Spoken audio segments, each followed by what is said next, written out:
Good morning, students. This is Pinky Yadav as an English teacher at Suraj School, Mahendragarh. Dear students, I have already given you a video lecture about clause, but it was incomplete. So today I am going to complete this topic. Listen carefully.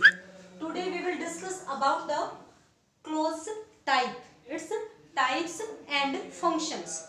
How many types of clause are there and how should they function in a sentence. So dear student, if I talk about the definition, in definition I told you that clause is a group of words which has its own subject and predicate, but it forms a part of a sentence. It has its own subject and predicate, but it forms a part of a sentence. It cannot be used independently in sentence.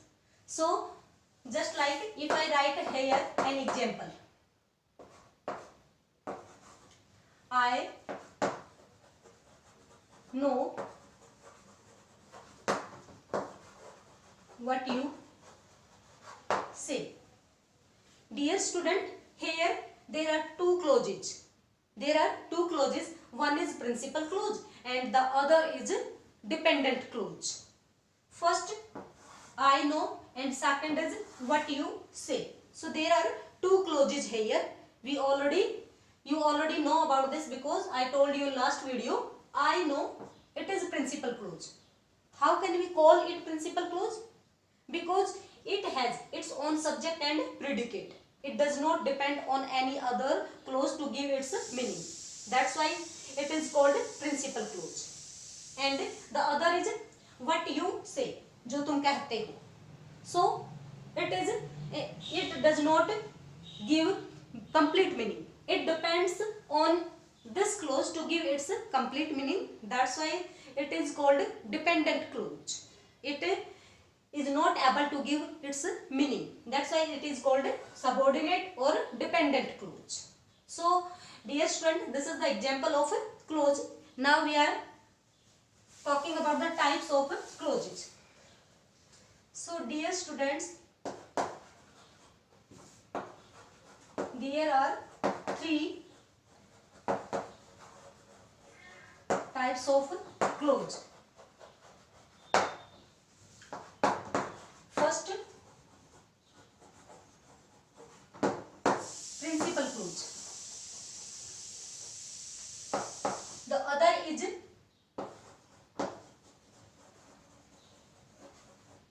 coordinate clause. And the next one is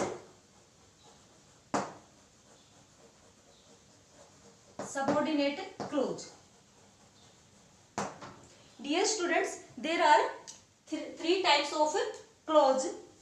First, principal clause, second is coordinate clause, and the next is subordinate clause. These are the types of clause. Now we have to know how we can use these clauses in a sentence and what functions they do. Students, first of all, I would like to define principal clause. Principal clause is a group of clause which has its own subject and predicate. And students, principal clause may have more than one subject, but it must have a finite verb or a predicate part. Only one predicate part will be called principal clause. It is just like a simple sentence. It is just like simple sentence because it has its own subject and predicate, and it does not depend on any other clause to give its complete meaning. That's why it is called principal clause. Next, if I talk about coordinate clause. Coordinate clause is also just like principal clause. It has also its own subject and predicate. It also may have more than one subject, but must have a finite verb. So these are the same clause. Then what is the difference between both clause? Why should we not call it principal clause and it coordinate clause? Both are the same clause. But when two principal clauses are joined by are joined in a sentence and by the joined by conjunction. Which conjunction? By coordinating conjunction.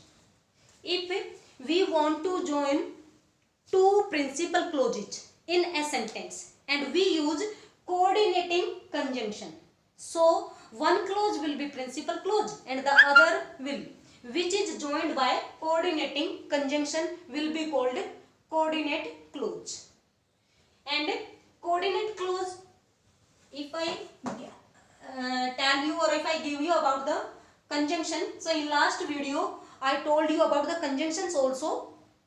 There are mainly two types of conjunction: coordinating conjunction or subordinating conjunction, and the one other type also, that is called correlative conjunction. In that type of conjunction you will find the words which appear in pair. So we are talking about the coordinating conjunction and subordinating conjunction.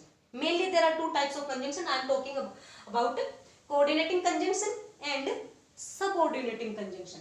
Coordinating conjunction. Some students say that how should they remember or learn all the conjunction. So I would like to suggest you that you should learn that there is a way or rule. FANBOYS. Student, you should learn fanboy. It is a group of letters. It is called FANBOYS. We call it fanboys. F stand for, A stand for and, N stand for nor, B stand for but, O stand for or, Y stand for yet, and S stand for still. Except these words, these conjunction, there are more words also, like while, whereas, otherwise, etc. These are the coordinating conjunction.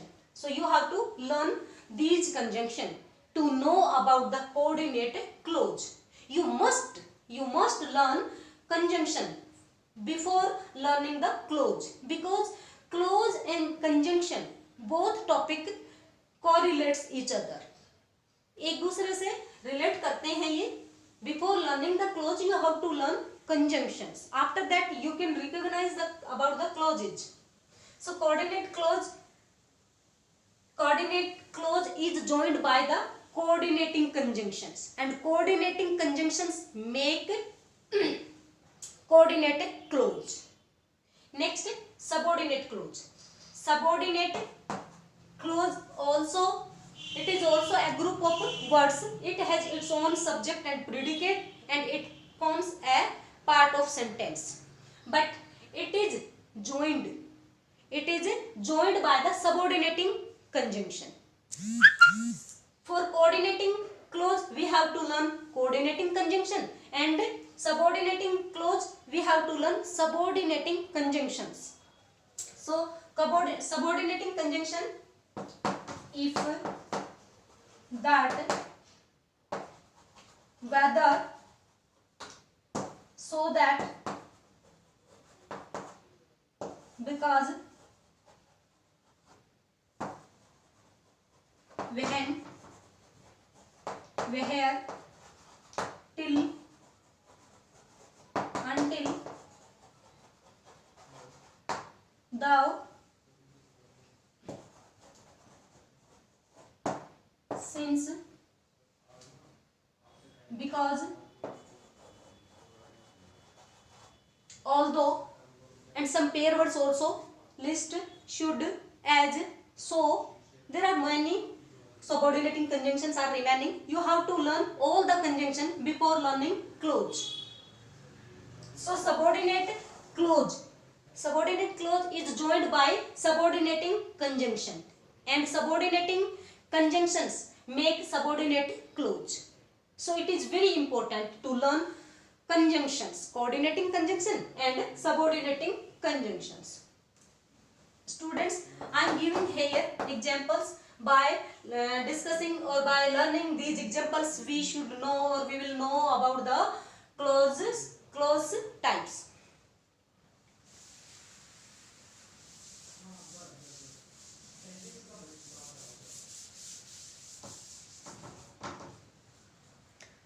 So dear student, I am writing here some example.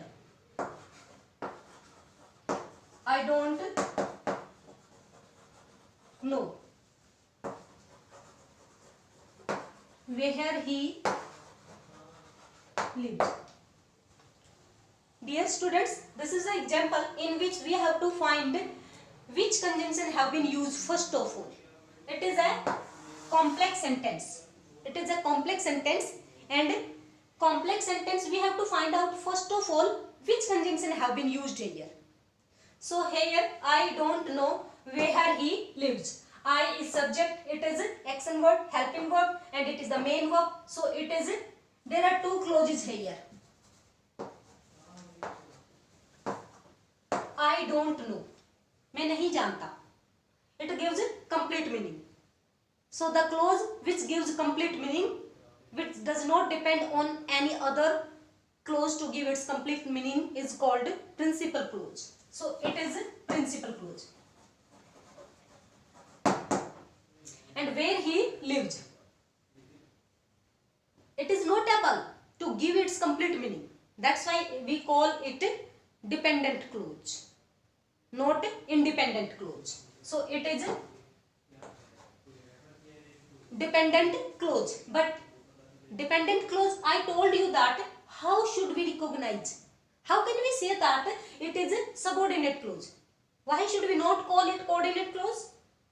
Dear students, I told you that you have to remember coordinating or subordinating conjunctions. So where is used here as a conjunction, and it is subordinate conjunction. So subordinate conjunction makes subordinate clause. That's why I am calling that it is a subordinate clause. It is a dependent clause. It is a subordinate clause. One more example. He worked hard. He worked. उसने work किया. कैसा? Hard किया. बहुत ज्यादा मेहनत की. He worked hard. But he failed. In place of but you can use still also. He worked hard, still he failed. But he failed. So here students, first of all we have to find out conjunction. Which conjunction has been used here? So he worked hard but he failed. It is a subject, verb and complement, verb complement, and then conjunction, subject and verb.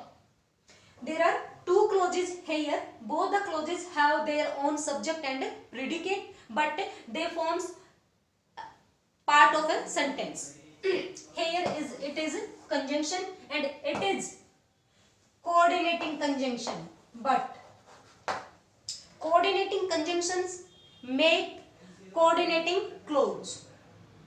If any coordinating conjunction join the clause, it will be called coordinating clause. So dear student, it is clear that it does not depend on any other clause to give its complete meanings. That's why it is called principal clause, and it depends on this clause. It depends on this clause to give its meaning. That's why it is called subordinate clause. Clear? Next.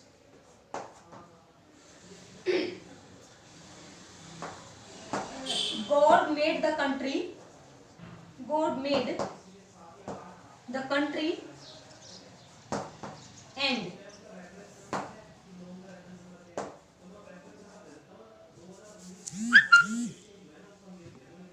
wait a minute.